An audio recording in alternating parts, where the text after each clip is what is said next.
ouvrir les Bibles à la page 25. Donc on va lire le texte de la prédication, qui est page 25, Genèse 32, versets 25 à 33. Page 25, Genèse 32, versets 25 à 33. Jacob resta seul.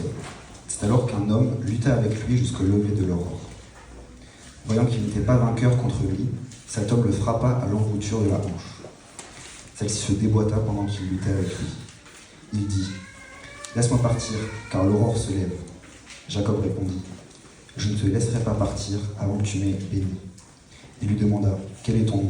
Il répondit : « Jacob. » Il ajouta : « Ton nom ne sera plus Jacob, mais tu seras appelé Israël, car tu as lutté avec Dieu et avec des hommes, et tu as été vainqueur. » Jacob lui demanda : « Révèle-moi donc ton nom. » Il répondit : « Pourquoi demandes-tu mon nom ?»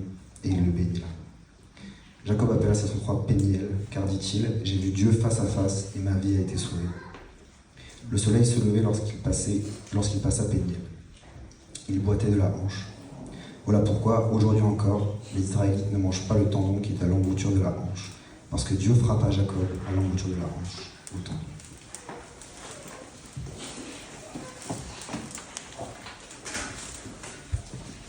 Merci beaucoup, Baptiste.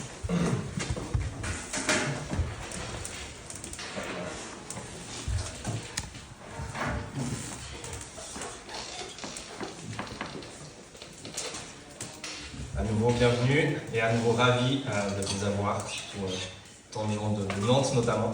C'est un plaisir. Mais pour commencer, qu'est-ce qui vient de se passer ? Et surtout, qu'est-ce qui s'est passé dans la vie d'Angèle et de Enzo pour en arriver là, à se faire baptiser et vivre quelque chose d'aussi fort ? Alors, ils nous l'ont raconté, ils nous ont donné un bref aperçu de ce qui s'est passé dans leur vie. Mais c'est quand même une question. Comment en sont-ils arrivés là ? C'est un petit peu fou ce qu'ils viennent de vivre. C'est pour ça que je leur ai demandé s'ils étaient pleinement conscients de ce qu'ils faisaient.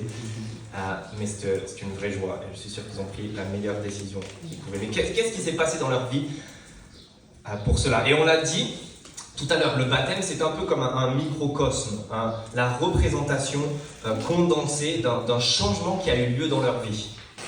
Et ce qu'on a dans le texte que Baptiste vient de nous lire, c'est un petit peu la même chose pour cet homme qui s'appelle Jacob. C'est un moment en condensé dans sa vie où cet homme vit un énorme changement. Cet homme qui a donné par la suite Israël et le peuple à sa suite. C'est un moment représentatif de sa vie entière. Et on va le voir, son grand changement. Donc ne soyez pas surpris si peut-être tout à l'heure vous avez eu peur, vous avez entendu qu'on était dans une série, il y a 3 chapitres aujourd'hui, le texte qu'on fait, on parcourt tout le livre de la Genèse dans cette église, et aujourd'hui on a 3 chapitres, mais on s'est arrêté, on n'a lu que ce texte et on va s'arrêter là, parce que c'est un moment représentatif du texte qu'on a plus largement, mais en fait de toute sa vie, de la vie de cet homme, et ça me donne aussi un aperçu de ce qui a pu se passer dans la vie d'Angèle et de Enzo. Donc ne soyez pas surpris si je parle de ce moment en faisant référence à d'autres moments de sa vie, mais on va rester focalisé ici. Et qu'est-ce qu'a découvert cet homme ? Comme les 2 baptisés du jour, il a découvert un Dieu qui se bat pour son plus grand bonheur. Et c'est l'invitation qu'on a avec ce texte ce matin, c'est de découvrir un Dieu qui se bat pour notre plus grand bonheur à tous. Et ça, c'est ce que je souhaite que l'on voit ensemble. En fait, j'ai fait du foot en salle il y a peu, et à un moment donné, les esprits se sont un peu échauffés entre 2 personnes. Et il a commencé à avoir des petits coups, puis un peu plus forts, et puis jusqu'à que l'un fasse une prise, on aurait dit un moment de catch. On aurait dit John Cena qui l'a plaqué comme ça en le prenant par les épaules. Et en voyant ça, d'un coup, j'ai pensé à ce texte-là qu'on vient de lire. Peut-être vous dites, mais c'est quoi cette histoire ? On voit une bagarre entre 2 hommes, la scène de 2 hommes qui se battent. Mais la grande question que ça nous pose, et que ça pose à Jacob, mais à nous aussi, à vous aussi, c'est de se demander, est-ce que vous êtes des battants dans la vie ? Moi, j'aimerais vous demander ça. Est-ce que vous êtes des battants dans la vie ? Est-ce qu'on est des battants dans la vie ? Pas nécessairement en termes de force physique, en termes d'effort. Je ne sais pas si vous êtes bagarrés dans votre vie, mais aussi est-ce que vous êtes des battants intellectuellement, ou vous êtes débrouillés dans une vie pas facile ? C'était le cas de notre héros Jacob, en fait, on va le voir. Est-ce que vous êtes des battants face aux éléments difficiles, aux épreuves de la vie ? Alors l'événement que cet homme a vécu est réel, mais c'est une sorte d'allégorie sur sa vie, on l'a dit. Et donc on va voir ce matin cette chose, en découvrir ce Dieu qui se bat pour nous en deux parties. On va d'abord voir notre tendance naturelle, comme cet homme, à nous battre dans la vie pour arracher le bonheur à tout prix. Pour gagner le bonheur et l'arracher, quitte à l'arracher des mains de Dieu, à tout prix. Et on va voir, deuxièmement, un Dieu, découvrir, je l'espère, un Dieu qui se bat, lui, pour notre plus grand bonheur à nous. Donc d'abord, notre tendance naturelle de nous battre dans la vie pour arracher ce bonheur qu'on veut tous. Jacob, je l'ai dit, c'est un homme qui se bat, c'est un battant. Sa devise peut-être « Aide-toi et le ciel t'aidera », on pourrait dire. Mais c'est surtout parce que sa vie n'est pas facile. Vous ne le voyez pas maintenant en ayant lu juste ce petit bout, mais sa vie n'est pas un long fleuve tranquille. Clairement, il n'a pas eu une enfance paisible, pas une carrière toute tracée, pas une famille modèle. En fait, c'est tout l'inverse. Il a dû fuir de sa famille il y a bien longtemps, il est coupé de ses parents, de ses amis, même de son pays. Il est émigré dans un autre pays étranger. Il a un patron qui lui mène la vie dure, il est sous-payé, il a des conditions épouvantables de travail. Et que dire même de sa famille qu'il constitue ? Elle est divisée en interne. Ça se bat entre ces deux femmes, ces enfants qui prennent le parti. Bref, c'est chaotique. C'est chaotique. Et tout ça peut-être, on arrive à un point culminant au tout début du texte qu'on a lu. Vous avez vu ça ? Regardez encore avec moi le verset 25 qu'on a commencé à lire. Jacob resta seul. Ah oui, c'est un moment de sa vie, mais symboliquement, c'est aussi le cas dans toute sa vie. Il est profondément seul. Et puis la suite du verset, même c'est alors qu'un homme lutte avec lui jusqu'au lever de l'aurore. Donc on apprend en plus que c'est la nuit. Et cette nuit, en plus d'être bien réelle, elle est symbolique. Parce que tout le récit de Jacob qu'on a vu dans cette église, il se passe entre deux rencontres. Au chapitre 28, on ne va pas le voir, mais où Jacob a rencontré Dieu, il a fui sa famille, son pays. Il rencontre Dieu alors que le soleil se couche symboliquement sur sa vie. Il s'endort sur un oreiller en pierre. C'est pas simple, dans un lieu pas paisible. Mais dans notre texte, vous avez vu à la fin, le soleil se lève.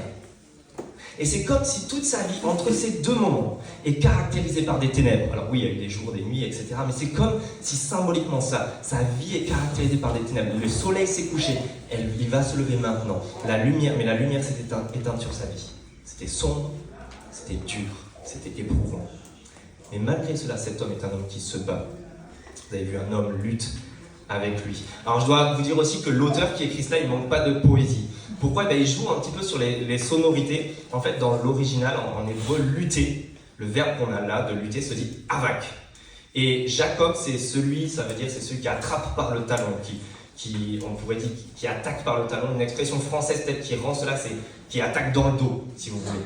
Ça fait référence à quelqu'un, ce Jacob, quelqu'un qui trompe, qui est rusé, qui est malin, mais qui est vicieux. Mais en plus, quelqu'un qui se bat.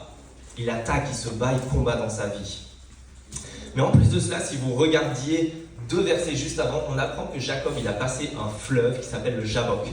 Un fleuve extrêmement périlleux. Il l'a fait passer à tout son troupeau, tous ses biens, toute sa famille. En fait, il était en danger de mort. Donc Jacob vient de passer le Jabbok et il se havak. Vous voyez, et l'auteur, il joue sur ces termes pour nous faire comprendre que toute sa vie, nous évoquer que cet homme, toute sa vie, ça se résume à un combat. Il se bat tout le temps. Contre ces circonstances extérieures, c'est pas simple. Il se bat en permanence, il se bat contre les autres et même contre Dieu. Regardez au centre de notre texte, vous avez vu versets 28-29, on a cet homme qui se bat avec lui, qui lui demande quel est ton nom. Il répondit Jacob. Il répondit ton nom ne sera plus Jacob. Je te rappelle Israël, on verra pourquoi. Parce que tu as lutté. Ton nom ne sera plus Jacob, parce que tu as lutté avec Dieu et avec des hommes. En fait, cet homme s'est battu contre les circonstances de sa vie, mais il en est venu à se battre contre des gens qui l'entouraient, contre ses proches, contre sa famille, et en fait même contre Dieu. Il est en lutte perpétuelle, extérieurement, intérieurement, spirituellement. Et je pense que cet homme, il représente notre vie à tous. Je ne connais pas votre vie en particulier. Alors peut-être que ce n'est pas dans les mêmes proportions que cet homme, que ce Jacob. C'est peut-être pas dans les mêmes conditions. Mais je suis sûr qu'on a tous connu ça d'une manière ou d'une autre, ou alors qu'on va le connaître. On n'a pas tous eu une enfance heureuse à tous les égards. On n'a pas tous eu une famille fonctionnelle, sans conflit, sans histoire. On n'a pas eu tous une carrière toute tracée, un boulot et les finances qui vont bien sans problème, sans se poser de questions. On n'a pas eu des relations au beau fixe avec tous ceux qui nous entourent, sans que ça nous trotte dans la tête. On n'a pas eu toujours peut-être même la joie de vivre. l'épanouissement, sans pensée noire, sans réfléchir à ça. Et on n'a pas tous non plus la conscience tranquille en permanence, un casier judiciaire moral vierge si vous voulez. On est tous ces Jacob. Et qu'est-ce qu'on fait naturellement face à tout ça? Comme lui, on se bat. On se bat pour s'en sortir, pour arracher le bonheur, pour avoir la paix. Comme lui, vous avez vu au centre du texte, verset 27. Je ne te laisserai pas, il dit à cet homme, je ne te laisserai pas partir avant que tu m'aies béni. Autrement dit, que tu me donnes le bonheur. Je le veux tellement, il se bat dans toute sa vie pour cela. Ça, c'est le combat de sa vie, et c'est le nôtre. Connaître ce bonheur. Nous sommes les mêmes. Nous sommes Jacob. Et tout cela, pourquoi? Pourquoi est-ce qu'on se bat dans la vie? Pourquoi est-ce qu'on se bat contre nos circonstances, contre nos pères, contre Dieu lui-même, en fait, pour arracher ce bonheur? À cause de ce que l'on voit, et aussi de ce que l'on ne voit pas. En fait, notre section, elle est au milieu d'une rencontre, celle avec son grand frère Ésaü, qu'il n'a pas vu depuis des années, et surtout qui voulait le tuer. C'est pour ça qu'il a dû fuir. Et ce qui se passe dans le chapitre 32, si vous prenez les versets 5 et 6 en remontant un peu dans la Bible, c'est qu'il voit Jacob voit son grand frère venir et il envoie des cadeaux. Et voici ce qu'il dit: j'envoie des messagers te l'annoncer, mon Seigneur, il parle à son frère, pour trouver grâce à tes yeux, devant ta face. Puis juste après, les messagers reviennent vers Jacob et ils disent: Ésaü, ton grand frère, vient avec toi avec 400 hommes. Jacob fut très effrayé et saisi d'angoisse. Tu m'étonnes. Ce frère voulait le tuer. Là, il se dit que c'est peut-être la même chose. Alors, il élabore toute sa stratégie de cadeau pour l'amadouer. Et voici ce qu'il annonce par la suite. Vous annoncerez aussi: ton serviteur Jacob vient derrière nous. Il se disait peut-être en effet: je l'apaiserai par ce cadeau qui me précède. Ensuite, je le verrai en face. Et peut-être m'accueillera-t-il favorablement. En fait, tout au long de ce chapitre, même avant, c'est bourré de références à la face pour dire aux yeux. Il a peur de ce qui lui arrive en face. Son grand frère qui vient avec des hommes. Il se demande s'il va être accepté en face, dans les yeux de son grand frère. Si on lisait même l'histoire qui se passe avec son oncle Laban juste avant, c'est exactement la même chose. Il a remarqué le visage de son oncle qui n'était plus le même et il s'est enfui en le trompant sans le prévenir de son départ. Et il dit: parce que j'avais peur. J'avais peur que tu m'enlèves peut-être tes filles qui sont ses femmes. C'est son beau-père. Il a peur. Et on a peur de ce que l'on voit, de ce que l'on connaît, de ce qui nous tombe dessus ou de ce qui pourrait nous tomber dessus plus tard. On est tous comme ça, on réagit à ce que l'on voit. Et j'aimerais nous rassurer tous, on est tous, en particulier les Français aiment bien dire ça, mais on est tous des saint Thomas. On est tous des cartésiens, on est tous des je ne crois qu'à ce que je vois. Et on réagit et on vit en fonction de ce que l'on voit.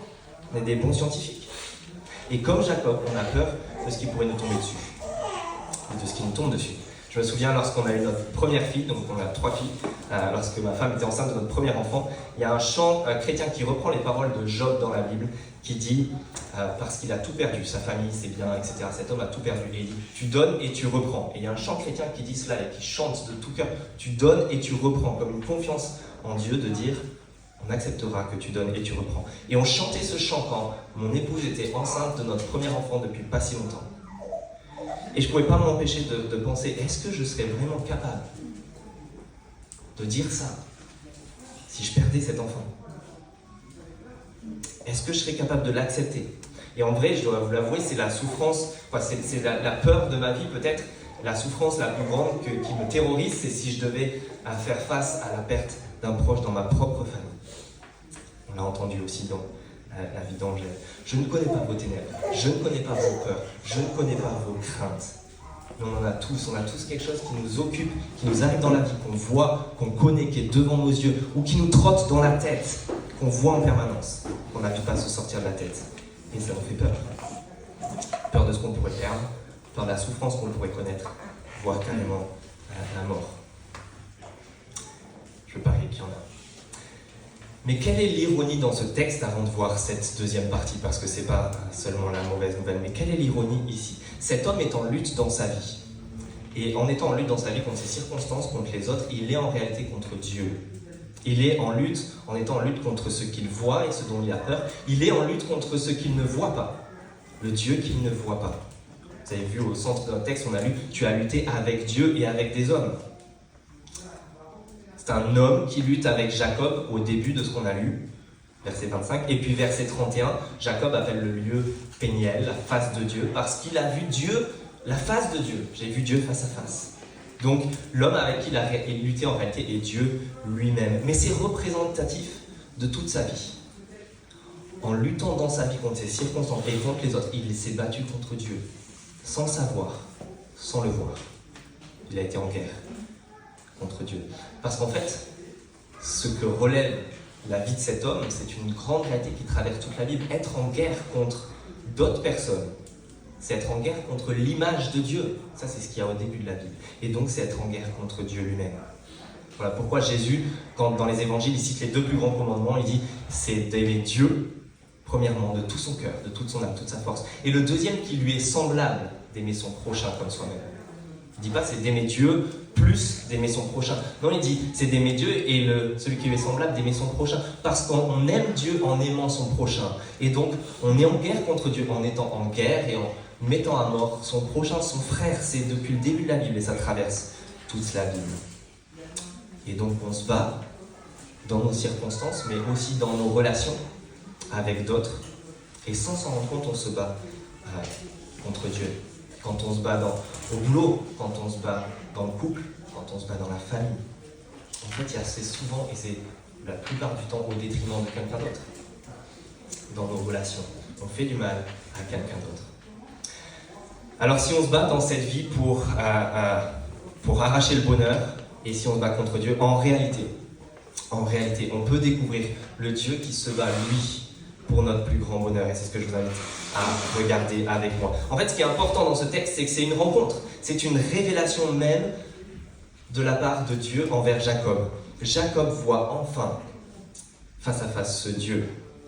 Vous vous souvenez, ce qu'on voit, la face, c'est important. Et donc, regardez le début de notre texte encore. Jacob, on l'a dit, se bat contre un homme, verset 25 et verset 31. Il a vu Dieu, il dit « J'ai vu Dieu face à face et ma vie a été sauvée. » Il voit simplement un homme et puis à la fin, il voit Dieu. Dieu se cache et puis Dieu se révèle petit à petit. En fait, rien que dans ce texte, c'est ce qui se passe. Dieu se cache au début, c'est un homme, et Dieu se révèle à la fin. Et il se révèle petit à petit. Pourquoi ? Parce que lorsque Jacob, vous avez vu, est frappé à la cuisse, il sait qu'il a affaire à quelqu'un de plus grand que lui. Parce qu'il demande de le bénir. Et c'est toujours le supérieur qui bénit l'inférieur. Et puis ensuite, il lui demande son nom pour confirmer son intuition. Parce qu'il n'a pas de réponse de la part de Dieu. Il lui demande son nom et il n'a pas de réponse. Question rhétorique qui demande juste une confirmation. Et juste après, il dit « J'ai vu Dieu ». Il a cette intuition, il le sait. Dieu se cache, mais se révèle petit à petit face à cet homme. Jacob a besoin d'avoir ses yeux qui s'ouvrent en présence de Dieu. C'est le cas dans toute sa vie. Regardez, et si vous avez vos Bibles avec moi, reprenez juste avec moi le début de ce chapitre. On va faire juste cette référence au début de ce chapitre, versets 2 et 3. C'est un petit peu plus haut. Et regardez ce qu'on lit avant cet épisode de bagarre. Jacob poursuivit son chemin et des anges de Dieu vinrent à sa rencontre. À leur vue, Jacob dit, c'est le camp de Dieu. Et il appela cet endroit Mahanaïm. Alors Mahanaïm, ça signifie camp double ou deuxième camp. Pourquoi ? Parce que Jacob fait référence à ce que j'ai dit tout à l'heure, le fait qu'il a rencontré Dieu déjà au chapitre 28, au début de son récit. Et à ce moment-là, il a vu des anges de Dieu déjà monter et descendre une échelle. Et il avait dit, c'est la maison de Dieu, c'est ici la porte du ciel. Et donc là, il voit un deuxième endroit où ça semble être le cas. Il y a des anges de Dieu, il y a Dieu en personne. C'est ici le camp de Dieu, la deuxième maison. Sauf que si on relisait le chapitre 28, on apprendrait que ce Dieu avait descendu l'échelle et lui avait dit « Je serai partout, je serai avec toi, partout où tu iras. » Autrement dit, entre ces deux événements, entre cette première rencontre et cette deuxième rencontre, Dieu lui disait « Je serai partout, je serai là. » Mais Jacob ne l'a pas vu. Jacob identifie la présence de Dieu juste à ces deux moments et à ces deux endroits. Il n'a pas vu tout comme nous que Dieu était là. Et ce Dieu se fait connaître, se révèle progressivement, tout comme Angèle et Enzo l'ont connu, étape après étape. Il se fait connaître à nos yeux. C'est un Dieu présent, bien qu'invisible, à l'œuvre, même si on ne le voit pas, qui se révèle même s'il est caché. Il se révèle au cours de nos vies, dans chacune des nôtres. Il veut le faire et se révéler. C'est un Dieu qui s'est caché, mais de façon permanente dans la personne d'un homme, Jésus-Christ. Si bien que pour la plupart des gens, Jésus-Christ, oui, est tout à fait un homme. Un prophète peut-être pour certains, mais pas plus que ça. Un philosophe, quelqu'un d'intéressant, un héros qui a donné sa vie pour ses valeurs, ou un idiot qui est mort comme un fou courageux, mais il restera toujours un homme. Dieu se cache dans la personne de Jésus. Et pourtant, c'est la manière dont il a choisi de descendre et de venir nous rencontrer, de se faire comme nous, pour se révéler dans chacune de nos vies et s'adresser à nous dans les ténèbres de nos vies. Pire, ce Dieu qui descend, qui s'abaisse, c'est même un Dieu qui se laisse battre. Vous avez vu le verset 26, au tout début ? Voyant qu'il n'était pas vainqueur contre lui, voyant que ce Dieu n'est pas vainqueur contre Jacob. Impossible. Et au centre, tu as lutté avec Dieu, avec des hommes, et tu as réussi, tu as été vainqueur. Ce Dieu se laisse battre en partie. Pourquoi ? Mais parce que ça en révèle beaucoup sur son adversaire, et ça en révèle beaucoup sur lui-même, Dieu lui-même. Ça informe sur l'une et l'autre partie en même temps. C'est un petit peu comme si je faisais un bras de fer avec mes filles, et que je les laissais battre, les laissais me gagner jusqu'à la fin, vous voyez, et qu'au dernier moment, je retourne le bras et que je les écrase. Pourquoi ? Regardez, parce que ça, en fait, en faisant ça, ça met en valeur la différence. Regardez le verset 26, en voyant qu'il n'était pas vainqueur contre lui, cet homme le frappa à l'embouche de la hanche, ou plutôt littéralement, il le toucha. Et celle-ci se déboîta. Il le touche du bout du doigt et lui déboîte la hanche. Et c'est là que Jacob comprend que cet homme est en fait supérieur à lui, bien qu'il soit laissé battre jusqu'à maintenant. C'est pour ça qu'il demande à être béni. On a un aperçu du bout du doigt de Dieu et Jacob prend conscience qu'il est une simple fourmi face à ça. Mais surtout, c'est une ironie énorme. Pourquoi ? Parce que Dieu se cache aux yeux d'un homme qui n'y voit pas bien. C'est la nuit, souvenez-vous. Et c'est exactement l'immense arnaque que ce Jacob a fait durant sa vie. Il s'était caché et déguisé en se faisant passer pour son grand frère, aux yeux de son père qui n'y voyait plus rien, qui était aveugle. C'est pour ça que son frère a voulu le tuer par la suite. Et il lui a arraché et volé la bénédiction en faisant cela. Il s'était déguisé aux yeux de son père malvoyant. Dieu est en train de faire exactement la même chose envers Jacob. Il est en train de se cacher à ses yeux. Et c'est pas tout, parce qu'en fait, il le touche à l'emboîture de la hanche. Alors, l'emboîture de la hanche, c'est pas le côté, c'est plus au centre. Voilà, c'est un peu d'anatomie à ce moment-là, c'est le kiné qui vous parle. Mais en fait, ça évoque même le creux. Et donc, il y a une manière dans ce texte, il est en train d'évoquer les parties sensibles, les parties intimes. Que fait Dieu ? En réalité, il lui donne un coup à la déloyale. Il lui donne un coup dans les parties intimes, un coup vicieux. Chose qui sera interdite dans la loi donnée par Moïse plus tard. Un coup à la déloyale, pourquoi ? Mais parce que ce Jacob a fait ça toute sa vie aussi. C'est exactement ce qu'il a fait. Un déloyal, c'est un trompeur, un arnaqueur de première. Il a volé la bénédiction à son frère, mais c'était même pas son coup d'essai. Il avait déjà fait ça envers son frère, en touchant son point faible, l'appétit et la fatigue. Il a trompé son oncle Laban, il s'est battu, il a été un arnaqueur de première toute sa vie. Et donc, en quelque sorte, Dieu se fait homme comme Jacob, mais il se fait un homme comme Jacob. Le même, arnaqueur, trompeur. Il le représente. Il lui ressemble à ce moment-là. Et c'est ce que ce Dieu fait, et ce qu'il fait dans nos vies. Il vient mettre le doigt parfois là où il faut, et où ça fait un petit peu mal. Sur nos propres existences, il nous révèle même qui l'on est. Vous avez remarqué, il lui demande à ce moment-là son nom. Qui es-tu ? Jacob, Dieu n'a pas besoin de savoir son nom, il le sait très bien. Mais c'est une sorte de confession de la part de Jacob. Je suis le trompeur, je suis l'arnaqueur. Oui, ce Dieu vient mettre le doigt là où il faut dans nos vies. Et c'est un Dieu qui nous convainc de ce péché, on l'a entendu dans les témoignages, qui ne nous laisse pas tranquilles jusqu'à ce qu'on baisse les armes, jusqu'à ce qu'on avoue. Mais c'est ce qu'il y a de mieux à faire. C'est un Dieu qui, à la croix, non seulement s'abaisse, devient homme comme vous et moi, être humain, mais qui, en plus de ça, accepte de perdre, accepte de se laisser battre, de perdre sa vie, de se laisser crucifier, de ne pas se sauver alors que plusieurs lui crient « Sauve-toi toi-même !» de se laisser même humilier et insulter. Tout ça pourquoi ? Pour que nous puissions prendre conscience. Oui Enzo, je l'ai perdu. Oui Enzo, parce que les hommes et les femmes qui ont crucifié Jésus, c'est vous et moi. Mais plus que ça en fait, la place que ce Jésus prend, il veut nous révéler que c'est la nôtre. quand il est sur la croix, à ce moment-là, c'est là où moi je devrais être. Il est parmi les criminels, parce que c'est ce que nous sommes. Il est compté comme un coupable, parce que c'est ce que nous sommes. Il est sous la colère de Dieu, parce que c'est ce qu'on est. Le crucifié, ça devrait être moi. Ça devrait être nous. La croix, notre remplacement. Mais ça ne s'arrête pas là. Vous avez vu verset 31, j'ai vu Dieu face à face, et ma vie a été sauvée. En fait, c'est très étonnant parce que justement, Jacob n'est pas ici exterminé. Il n'est pas mis à mort. Il le pourrait, il le devrait, mais en fait, il ne l'est pas. Il est sauvé par ce Dieu.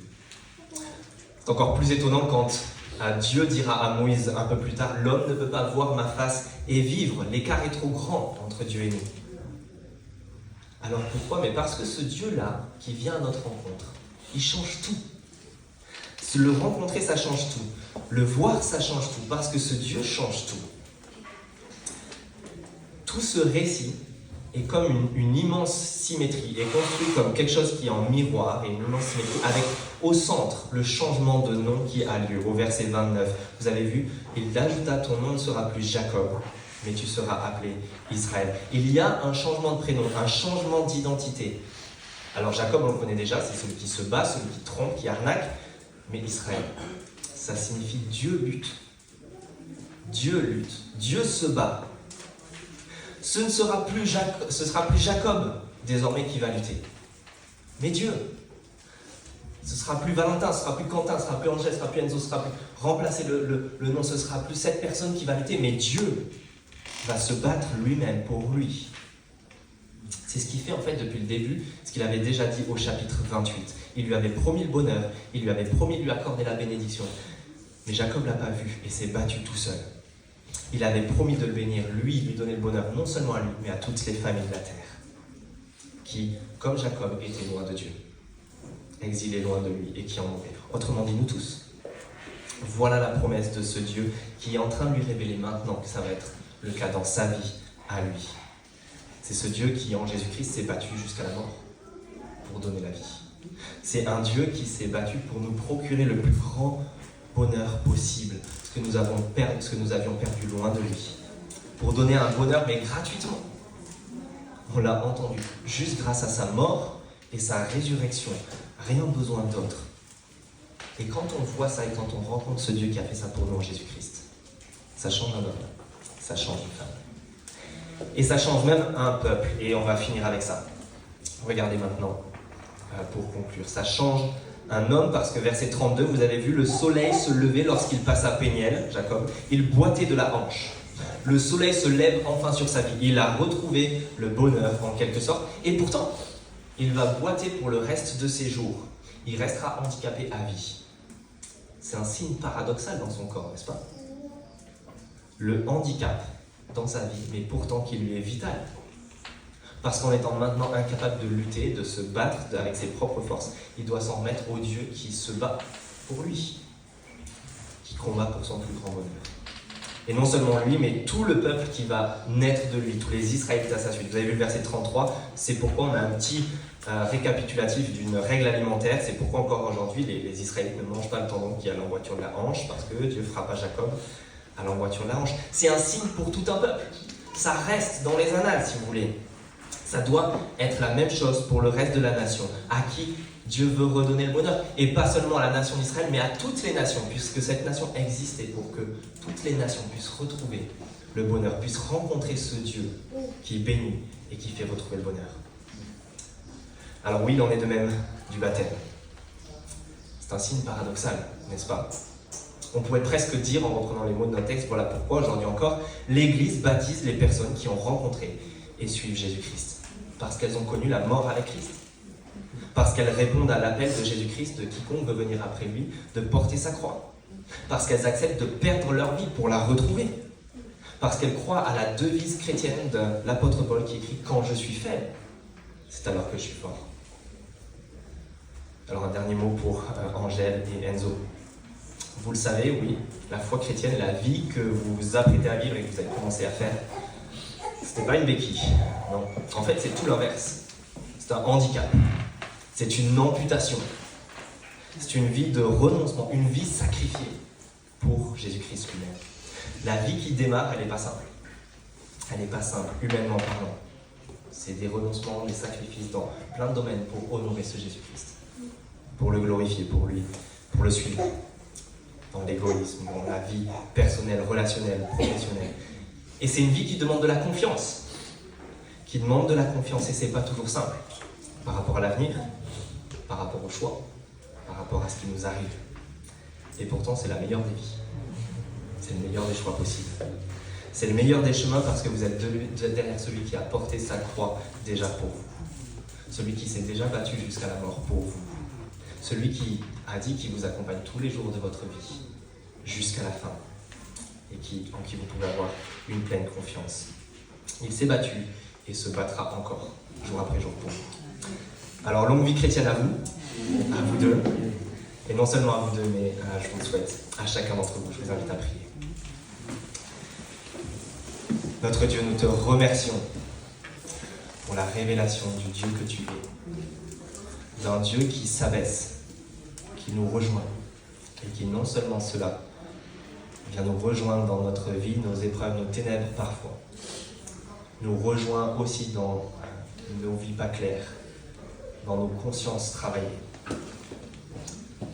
Merci pour le Dieu que tu es qui s'abaisse, mais plus que ça, qui meurt pour nous, qui donne ta vie dans la personne de ton Fils, pour nous, et qui sauve un peuple innombrable de ses fautes, qui lui donne la vie éternelle, qui lui donne le bonheur que l'on cherche tous jour après jour, et qui le donne gratuitement, par simple bonté.